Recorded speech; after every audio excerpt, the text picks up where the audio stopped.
and welcome to another episode of the Heartland Franchise Guide, your insider's guide to all things franchising and small business in the local area.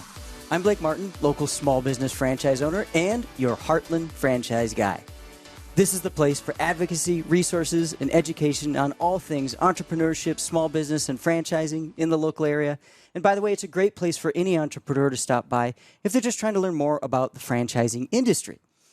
Now, in the franchising industry, like all small businesses, you need solutions for workforce. Don't kid yourself if you're thinking about starting a business into thinking that labor isn't going to be a challenge. That's why we love to have guests like Chad Mayers here. Chad is with the Greater Omaha Chamber of Commerce, and you are the Senior Director of Workforce Solutions, right? Yes, sir. And you work on the Greater Omaha Chamber's Work Lab, right? Yes. Okay. Yes, so thank you for being here with us. I appreciate the invitation. Thank you for having me. Yeah. Now, in the next 20 minutes of our lives, you're going to solve every workforce challenge that we have for small business, right? Easy enough. Easy enough. Okay, this will be easy. Then what do we do for the second 10 minutes? Oh, we'll find out. We'll talk about something else. So, I very much appreciate you being here because anybody that's thinking about or currently running a business, they know, hey, you got to go into eyes wide open, looking at all the different options you have for finding and keeping and growing the best talent. And from what I understand, that's pretty much what you guys focus on in the Work Lab for the Greater Omaha Chamber? Yeah, that's what we're trying to do. So, GROW, which is Greater Omaha Work Lab, it's the acronym. The Chamber loves acronyms, so we have one of them. But it's a workplace benefit where we partner directly with employers and we provide their employees and by extension their family members with access to an individual that we call a navigator. The navigator is placed on site at that place of business a certain number of days per week. And they're available to all employees of the organization to help them with anything that is keeping those individuals from being fully physically, mentally, or emotionally present at work. So it could be literally anything that you can imagine that would fall into that category, and it's very vague on purpose because we want people to come and talk to us about anything that's rattling through their head that's keeping them from being able to be present and focused on their work during the day. We're opening up that door for them to come talk to the navigator about it. And then the navigator's job is to help them come up with a plan to work through either that issue or those issues, depending on what they may be. We do that through a combination of individualized coaching. A lot of issues that we deal with have some financial component to it, so we do financial counseling with people, and then also resource navigation. So our scope is limited. I like to say that we go 3 to 4 inches deep, but a mile wide. So when we get outside of our scope, that's when we're branching out to the community, either with individuals or organizations in the nonprofit sector. Government benefits from time to time can come into play, and also individuals in the private sector, making those warm referrals, those warm connections for people, so that they have someone on the other side that they can go talk to, someone that they can trust because we've built a relationship with them. We know who they are and what they're doing, and we're also building those relationships with employees. So it's relationship to relationship. We really feel that that's what's missing, that connection, not necessarily the resources. There's plenty of resources out there. Right. It's how do you get to them? When do you get to them? And how can they meet you? And which is the right one? And which is the right one? And which is the right one for you in your situation? So we have to really understand what the employee is going through or what they want to do, because it doesn't have to be something bad or negative or some sort of emergency. It could be something really good that they want to do for themselves or their family. Right. But you don't always know what those next steps are. So this is fascinating because, first of all, I can't imagine that there's a whole lot of chambers that are doing something like this. So we'll go back to that. Maybe I'm wrong. That's why we have the experts here. But tell me a little bit. So these navigators that are kind of bolted on and are on site at an employer's location to help, what does their background look like? Like what qualifies them to be a successful navigator? Yep. So navigators, generally speaking, not all of them, but they have some sort of background in human services, social services. So, and that's a really broad term, but working with people individually, helping them kind of navigate the system of resources that are out there in the community. Most of them have that kind of experience. We're really looking at people from if you're using like Gallup strengths as a framework, just something that we use at the chamber, who are really high in those relationship-based strengths. So they really kind of get their energy from spending time with people in this kind of format, like a one-on-one, talking to people, but they're more interested in the other person than themselves, and they want to help. They want to help you. Sounds like somebody who'd be qualified to have their own podcast. Yes, exactly, exactly. So they have to be able to do that. They have to be able to empathize with people. And we say empathize, not sympathize, because those are two different things. Yep. I want to understand what you're going through, but I'm not going to put myself in your shoes completely and like become an advocate for you. I'm trying to help. I'm trying to provide guidance and support for you, but I'm kind of over here. Yeah. So that's another reason why we're not a part of any organization that we're partnered with. We have 9 employer partners that we're working with in the community right now. But because we're a third party, there's some separation between us and the organization. Yeah. And it allows us to maintain both a real and a perceived distance between us and the organization, because there are things, and I have a background in human resources, so I know this full well, there are things that you just don't want your employer to know about. Sure. Or about you, or things you just don't want to talk about with people that you work with. And if they have any sense that the employer's going to find out, they're never going to disclose it to anybody. Yes, yes. So there are certain things that when you say them to the employer, it kicks up certain sorts of things that you have to do. Yeah. But sometimes that'll keep it from coming out in the first place. So part of what we're offering is a space for the employee to go and speak to confidentially, judgment-free, where you can literally say anything to us, and we're going to help you kind of work through it. And if it's something that there's a pathway that the organization can help and resolve the issue, then we're going to point you back in that direction. And we're going to walk you through your handbook. We're going to walk you through some of the clauses that are in all handbooks. One of the key ones is like no retaliation policy. Right. Every employer has that in their handbook. But employees really don't understand something like that and what that means. So it'll keep them from saying something. So, sorry, I didn't mean to interrupt you. Those employers, those 9 employers, and I'm sure it's something that you're trying to grow. Yes, absolutely. Pun intended. Pun intended. You beat me to the punch there. A shameless plug for the name of the organization or the name of the division. How do you qualify to become one of those organizations, one of those employers that's lucky enough to have one of these Grow Navigators on your team? Yep. So from a qualification standpoint, I have a very simple one for companies. It's, do you have people that work for you? And if wow, that's tough. If you do, then you're probably someone that would benefit from this, because it's a separate part of the business, but it's of business and of people, but it's something that affects every business. Every business that has people that work for it. Yeah. People have things that they want to do and things that keep them from being able to do what they want to do. And if you're able to align those things with their employment at the company, now we're rowing in the right direction, where the goals of the company and the goals of the individual can align, and the company, for whatever period of time, can be a part of that person's story in a really positive way. You know, this company helped me get from point A to point B, whether it was to start my own business or whether it was to exceed in my career with that company or anywhere in between. We can be a part of that. And the companies that we're working with, that's what they want for their people. They want them to be successful in their lives, whatever that means, and they want them to have the kind of support that we're offering to them. Okay.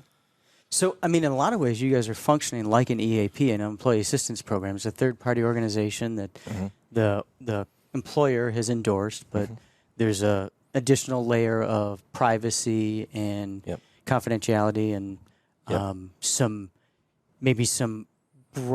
less limitations on what can be communicated, because it's not direct between employee and employer. Yeah, there's a lot of parallels between us and Employer Assistance Program, but we think it's an important component of a benefits package that employers can offer to their employees. Yeah.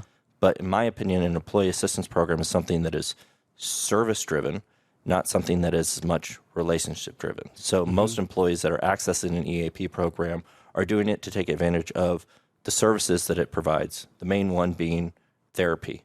So a lot of EAP programs will offer three free therapy sessions, or sometimes 5. And so employees call into that to take advantage of that. They usually have legal resources or other sort of financial resources that are behind it, and services that are behind it. But that's what most people access it for.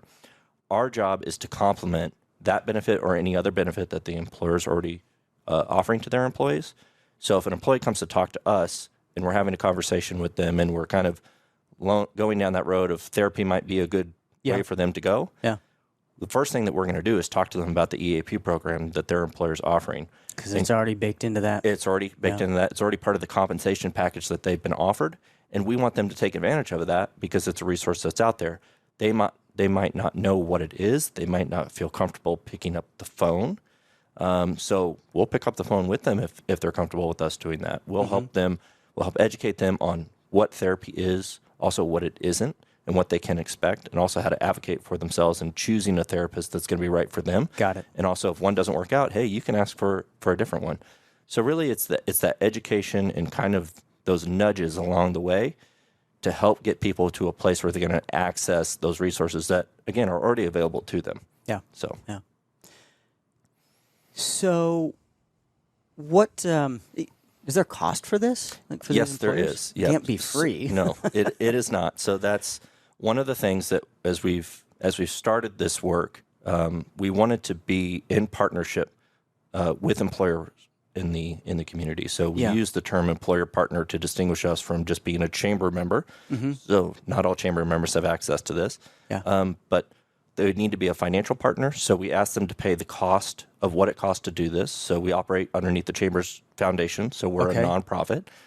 So we're asking employers to pay the cost, but they can split that cost amongst other employers and get access to a navigator a certain number of days of the week. So it's kind of like you're pooling that money together? Yep, we kind of pool it together. So there's a certain cost that we have to employ a navigator from a total compensation standpoint, and then there's some other resources and stuff that we have on top of that are a part of the package. So we bake that into the cost from day one, and we've asked employers to pay us that cost. But it depends, and there's a pretty wide range, especially if you're a small to medium-sized business, which is what I'm interested in talking about with your audience here. So for us, a small to medium-sized business is any company that has less than 150 employees. Okay. We have a separate structure for them. So instead of having a navigator on site a full day, each week, it's a half day, a certain number of weeks per month, depending on your company size. And when you get into the tiers and everything like that. But you still have the same virtual access to the navigators as any of the larger companies do. So you can call, text, email, do a virtual meeting with them 5 days a week, Monday through Friday. Then that on-site piece is that premium piece. And that cost is significantly less than some of the on-site full-day stuff. Yeah. So. Is there a wait list for, is there greater demand than there are supply of navigators right now? Well, yeah, we'll get to that point at some point. It's really getting the word out there. We've been trying to do controlled growth. You just launched this program recently.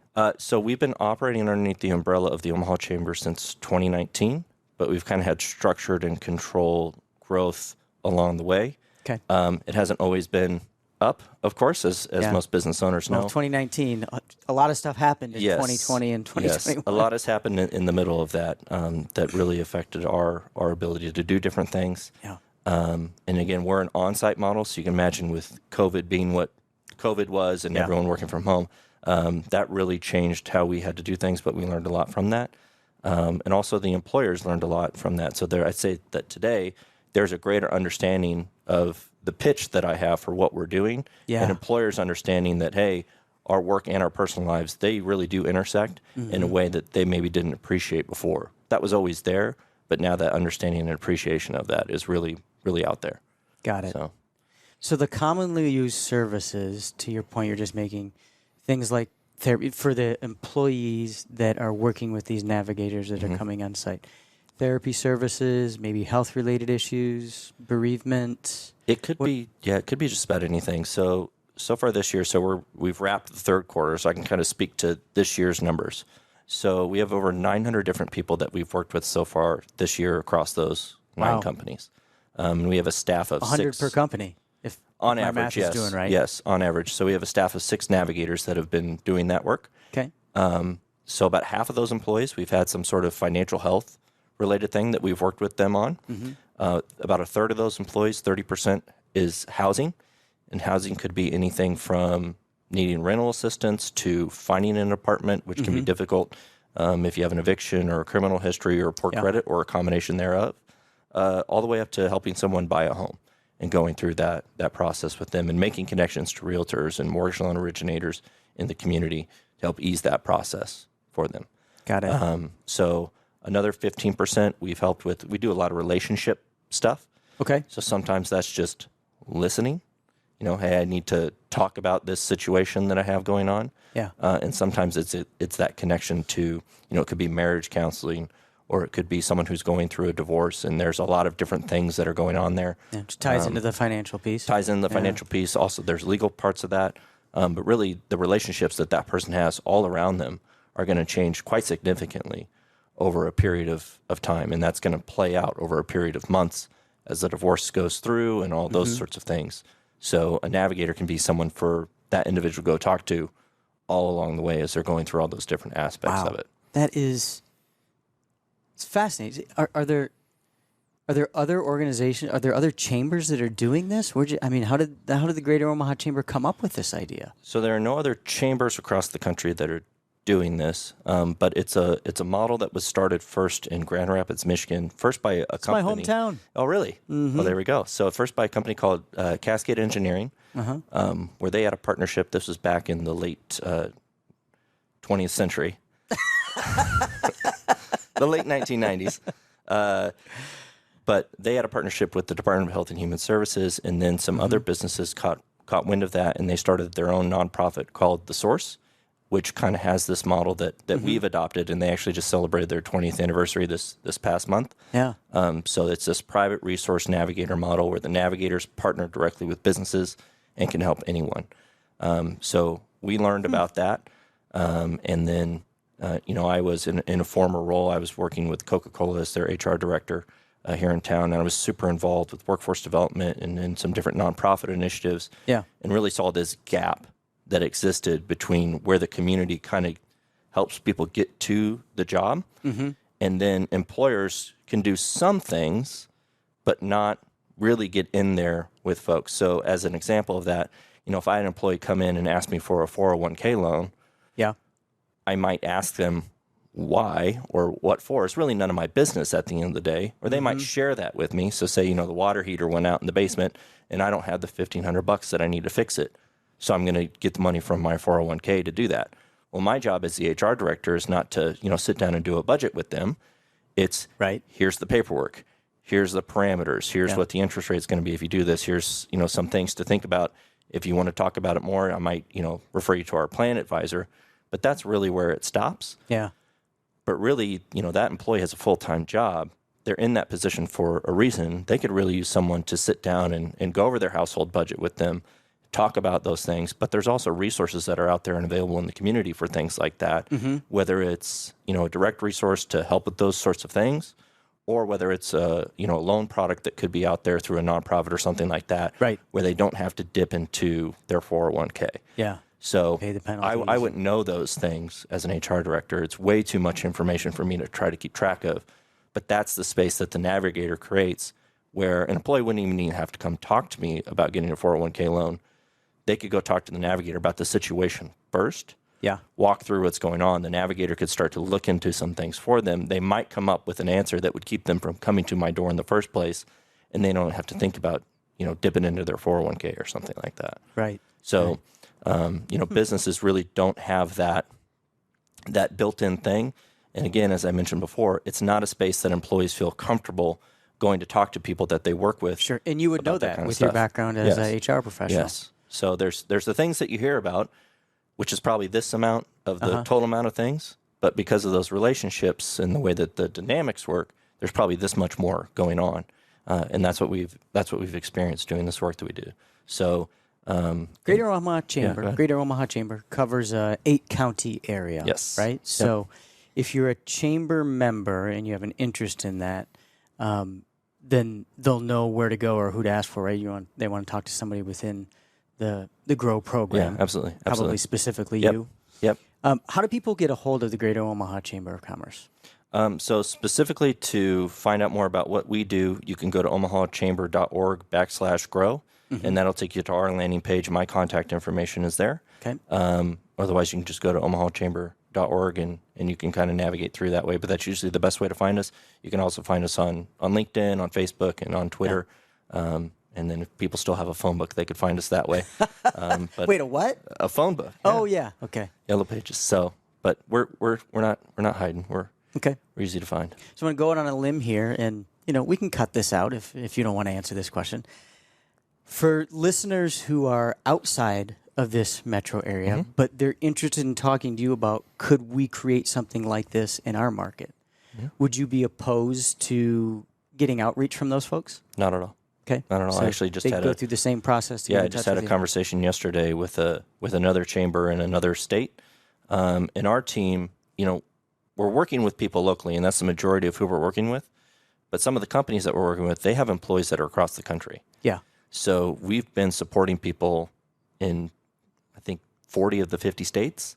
You know, sometimes it's onesie or twosie, but we can support those individuals. At the end of the day, it's talking about their situation, helping them come up with a plan. Right.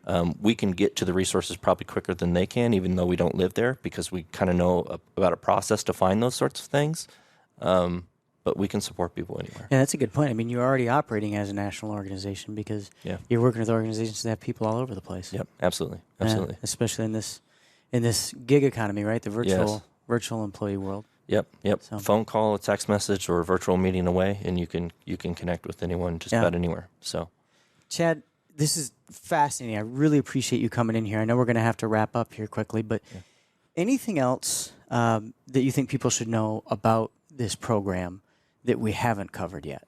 Oh God, that's a loaded question. I think, I saved the hardest questions for last.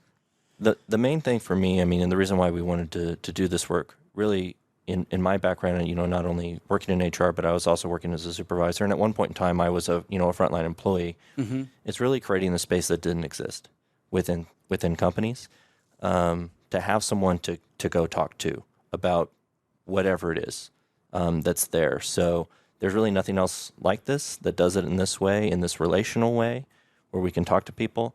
And I know a lot of companies are looking for an answer of what can we do to better support our people, to help them through all the other things that they have going on while still trying to develop them. And we're trying to be the answer to that question, which I know a lot of companies are asking themselves. Very well said. So I appreciate it. Thank you so much. Thank you for coming on, talking to us about the GROW program, about the Greater Omaha Chamber, and your obviously very accomplished past in the HR world. Oh, thank you. I appreciate that. Absolutely. And thanks to all of you for joining us for another episode of the Heartland Franchise Guy. That was a lot of information, a lot of great information, stuff that's new to most of us. So you can always rewind this stuff or just hit that QR code that's on the screen, and we'll get you in touch with these guys, help you learn more about how you can take advantage of this program, or at least how you can get on the waiting list, right? Something that's popular is not just going to be available to everybody tomorrow. But once again, Chad Mayers, thank you so much for being a part of our show today. Appreciate you volunteering the time to come in. Yep, thank you. And thanks to all of you for joining us on another episode of the Heartland Franchise Guy. Definitely don't keep this episode a secret. Make sure that you like, follow, and subscribe, and share this with folks who you think could benefit from knowing more about this GROW program. We'll see you all here again really soon on another episode of the Heartland Franchise Guy.